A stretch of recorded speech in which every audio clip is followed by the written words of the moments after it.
Tap screenshot. Meron tayong iPhone. Para gusto mong malaman, tara ituturo ko sa'yo.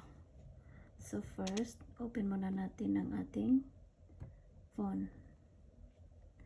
And after that, punta tayo sa settings, accessibility. So after accessibility, click natin ang touch.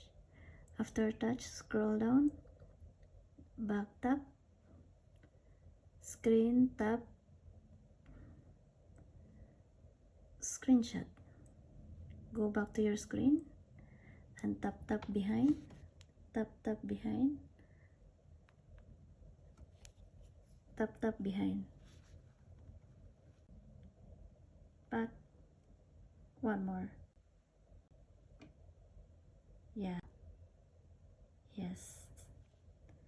Thanks for watching. I hope you enjoy. Bye.